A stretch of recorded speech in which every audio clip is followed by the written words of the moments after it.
Welcome to Shweta Jain official નામની YouTube ચેનલમાં હું તમારા બધાનું હાર્દિક સ્વાગત કરું છું. કેમ છો મારા પ્યારા લવરિયા અમિતિયા? યુટ્યુબ ચેનલને સબસ્ક્રાઇબ કરો. નીલિયા, રાહુલિયા, જેનકા બધા યુટ્યુબ ચેનલને લવરિયાઓ સબસ્ક્રાઇબ કરો, લાઈક કરો. સરસ મજાના ડબલ મીનિંગ જોક્સ આવશે, મજા કરો. એકવાર અમિત્યો ભિખારીની સામે હાથ લંબાવ્યો. 2 રૂપિયા આપો ને 2 રૂપિયા. ભિખારી કે હાલ આમ હું અમારા ભિખારી પાસે માંગસ તું પૈસા? શરમ નથી આવતી તને? અને તારે 2 રૂપિયાનું શું કરવું છે? અમિત્યો કે મારે 2 રૂપિયાની ટિકિટ લેવી છે લોટરીની. એ કે હાય કાં લેવી છે લોટરીની ટિકિટ? તો કે લોટરીની ટિકિટ લેતા તું ભિખારી થઈ ગયો, એટલે હવે ઈ જ દે 2 રૂપિયા. એકવાર એક ગર્લફ્રેન્ડે બોયફ્રેન્ડને કીધું, મન થાય છે યાર.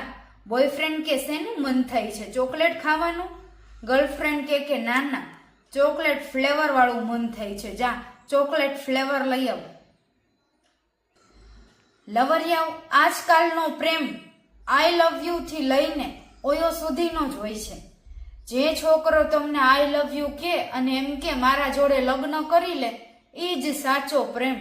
બાકી અત્યારે પાણી છૂટ્યા ને સંબંધ તૂટ્યા, લોકો પલંગ સુધી જ પ્રેમ નિભાવે છે.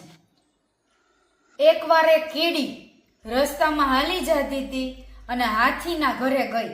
હાથીના ઘરે જઈને કે હાથી, મારે તારો નાનો લેંઘો જોઈ છે, પ્લીઝ અમને નાનો લેંઘો આપને. હાથી કે કેમ કીડી બેન, તમારા નાના લેંઘાનું શું કામ છે? તો કે અમારા ઘરે લગ્ન પ્રસંગ છે ને, તો અમારે માંડવો નાખવો છે, એટલે આપો ને હાથીભાઈ. પછી હાથીભાઈ લેંઘો આઈ. કીડીઓએ અમિત્યાને બોલાવ્યો હતો કે અમાર કીડીઓની જાનમાં આવજો અમિત્યા. અમિત્યો તો ગયો તો તૈયાર થઈને વાંચતે ગાંચતે, હાલો ને કીડીભાઈની જાનમાં હુઈ. હાથીભાઈને બોલાવ્યા હતા, પણ હાથીભાઈ કીડીબેનના લગ્નમાં ભૂખ્યા રહી ગયા. અમિતે શાયરી મારી જ દીધી મને જોઈને, આંખ મારીને. અગર તુમ મિલ જાવો હિલાના છોડ દેંગે હમ. જીવનના 3 તબક્કા હોય છે, 1, 2 અને 3. પહેલો તબક્કામાં જન્મ, બીજા તબક્કામાં આ બધું શું ચાલી રહ્યું છે, આ શું છે, અને ત્રીજું મૃત્યુ. અત્યારે આપણે બીજા તબક્કામાં છીએ. આ બધું શું ચાલી રહ્યું છે? જન્મ થઈ ગયો, બીજો તબક્કો, આ બધું શું ચાલી રહ્યું છે? મૃત્યુ ન આવે ત્યાં સુધી સપનામાં રહ્યો, શું ચાલે છે? એકવાર અમિત્યાની ઘરવાળીએ અમિત્યાને કીધું, તમને ખબર છે આપણા મર્યા પછી સ્વર્ગમાં ઘરવાળી અને ઘરવાળાને હારે નથી રહેવા દેતા. અમિત્યો કે ગાંડી, એટલે તો એને સ્વર્ગ કહેવાય છે. જ્યાં ઘરવાળી ઘરવાળો હારે રહે ને એને નરક કહેવાય. અમિત્યાએ છોકરીઓને કહી દીધું, આ ભાવ ખાવા કરતા ભાખરી ખાવ, શરીર પણ સારું થશે. જેને જોવો એને ભાવ જ ખાતી ફરતી હોય, ભાવ ના ખાવ, ભાખરી ખવાય. સમયનો કોઈ ભરોસો નથી. કઈ મિનિટમાં કઈ ક્ષણમાં તમે મૃત્યુના ભેટ થાશો, મૃત્યુ પ્રાપ્ત કરશો. માટે ક્યારે 1 મિનિટ માટે પણ ફોન ચાર્જિંગમાં મૂકો કે સાઈડમાં મૂકો, ચેટ ડિલીટ કરીને મૂકો. તમારા મર્યા પછી તમારા કાળા ચિઠ્ઠા ખુલે છે, તમારા કર્મકાંડ બહાર આવે છે. તમારી આત્માને પણ ઉપર શાંતિ નહીં મળે, કેમ કે નીચે તમારી ચર્ચા થઈ છે. હા મારા અમિત્યા નાગા, હા. છોકરીઓ લાંબી હોય, ટૂંકી હોય કે બાટકી હોય, એની એક વસ્તુ હંમેશા સરખી જ હોય. તમે સમજો છો એ નીચેનું નહીં, એની જીભ આવડી જ હોય. એકવાર સાળીએ બનેવીને પૂછ્યું કે બનેવી, પ્રેમ લગન પહેલા કરવો જોઈએ કે લગન પછી? બનેવીએ કીધું, ગમે એ કરી આપણે, પણ તારી બેનને ખબર ન પડવી જોઈએ. ઓલી કે બે જીજાજી એમ નથી કહેતી, તમે લપ મૂકો. એકવાર અમિત્યાની ગર્લફ્રેન્ડ કે અમિત્યા હું પ્રેગ્નેન્ટ છું. અમિત્યો કે તું શ્યોર છો ને કે આપણું જ છે? તેની ગર્લફ્રેન્ડ કે યાર આવું બધું કરશો ને તમે તો મને કેમ ખબર પડશે કોનું છે? મને પૂછ કરોમાં મને યાદ ન થાવતું કોનું છે. એકવાર અમિત્યાની ગર્લફ્રેન્ડ અમિત્યાને પૂછ્યું કે જાનું દીકુ તું કેટલા વાગે ઉઠે છો? અમિત્યો કે હું 5 વાગે, એની ગર્લફ્રેન્ડ કે વાવ, પછી શું કરે? ઓલો કે હું મૂતરીને હુઈ જાઉં. શું કરું? 5 વાગે મારે બહુ પેશાબ આવે. લવરિયાઓ, કાનમાં સળી નાખો તો કાનને વધારે મજા આવે કે સળીને?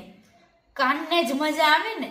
એવી જ રીતે છોકરાઓ છોકરીઓને પ્રેમમાં નાખે તો છોકરીઓને વધારે મજા આવે ને. અત્યારે કરવાની મજા કોને વધારે આવે? છોકરીઓને.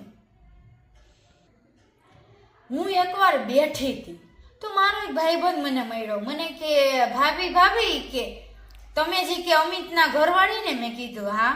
મને કે મને એક રાઉન્ડ મારવા આપો ને કે. તો મેં કીધું હાલે એક્ટિવા ચાવી લે, મારી લે રાઉન્ડ. તો મને કે એ રાઉન્ડ ને સાંજે અમિત ઘરે નહીં હોય ને ત્યારે હું આવીશ ને રાઉન્ડ મારી જઈશ. પછી હું ઘરે આવી ત્યારે મેં અમિત્યાને કીધું કે આ કયા રાઉન્ડની વાત કરે છે? તો અમિત્યાએ મને રૂમમાં લઈને ધબધબાઈ નાખી કે આ રાઉન્ડની વાત કરે છે. સાલા રાઉન્ડ મારવા વાળા અમારા અમિત્યો ઘરે જ છે, તમને એવું ન કહેતા. હું એકવાર હું બેઠી હતી તો છે ને દૂધવાળો જોર જોરથી બાયણા ખોખડાવતો હતો. તો મારી નીંદર બગડી ગઈ અને મેં દૂધવાળાને કીધું તમારી કરતા તો પેલો છાપાવાળો હારો, દબાવ્યા વગર નીચેથી નાખી વયો જાય ને કાંઈ કોઈ ખબર ન પડે. ડોરબેલ દબાવ્યા વગર હો, આમાં કઈ બીજું દબાવવાની વાત નથી થતી.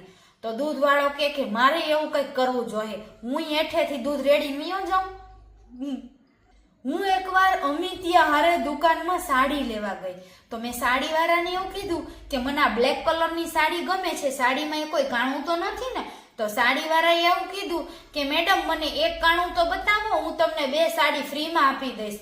સાલું પછી મને સમજાણું કે આ કઈ કાણાની વાત કરતો હતો. પછી તો મેં દુકાનદારને અમિત્યા પાસે બહુ માર ખવડાવ્યો. શેરડીનો હાટો ગમે એટલો જાડો કઠણ મોટો હોય પણ 2 મશીન વચ્ચે જાય ને એટલે રસ નીકળી જ જાય. હા, આમાં શેરડીના હાટાની રસ કાઢવાની વાત થઈ છે. તમે શું સમજ્યા? આ જ ખૂબી છે, આજ. એકવાર શેરીમાં એક દ્રાક્ષ વેચવા વાળી બાઈ આવી તો અમિત્યો કે તારી કેરી દેખાય છે, હરખી રીતે રાખ ને. તો ઓલો કે કેરી દેખાય છે ને એટલે તો મારી દ્રાક્ષ વેચાય છે, તારું કામ કરીને નીકળ. અમિત્યા મને પૂછે કે આ સની લિયોન કોણ છે?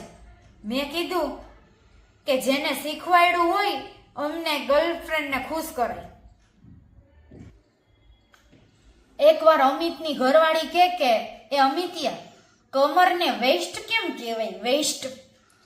તો અમિત્યો કે લોકોની નજર એના ઉપર એની નીચે જ હોય, કમર એટલે વેસ્ટ જ કહેવાય. કમર એની નીચેનું જ કામનું છે, એની ઉપરનું બધું વેસ્ટ છે એટલે કમરને વેસ્ટ કહેવાય. એકવાર અમિત્યાની ઘરવાળી કે આપણે ઘરમાં એક નોકરાણીની કાંઈ જરૂર છે નહીં, ક્યારના હું નોકરાણી ગોઈતા રાખો છો, મારે નોકરાણી જોતી જ નથી. અમિત્યો કે તારાથી કામ થતું નથી તો નોકરાણીની વાત કેમ ના પાડસ? તો કે તમને ખબર છે ને આ ઘરમાં હું તમારી નોકરાણી જ હતી, તમે મારી હારે એવું કરીને લગ્ન કરી લીધા, હવે હું બીજી ઘરવાળી નોકરાણી લાવું? અમુક છોકરીઓના મોઢા રીંગણા જેવા હોય, રીંગણાના ડીટિયા જેવા હોય, પણ ભાવ કેવો ખાય? પનીર ટીકા જેવો. એવો ભાવ નહીં ખાવાનો. સાચો પ્રેમ હોય ને મારા વાલા તો 5 મિનિટમાં કરીને પતી જાય ને પડી જાય ને પલંગે તો પણ ચાલે. બાકી ઓલો ગોળી ખાઈને અડધી કલાક લગી ઘસ કરવા મંડી પડ્યો હોય ને એને પ્રેમ ન કહેવાય, એને હવસ કહેવાય. મારા વાલા પ્રેમ કરો. આ ચેનલને લાઈક, શેર અને સબસ્ક્રાઇબ કરો. ફરી બીજી વાર સરસ મજાના જોક્સ લઈને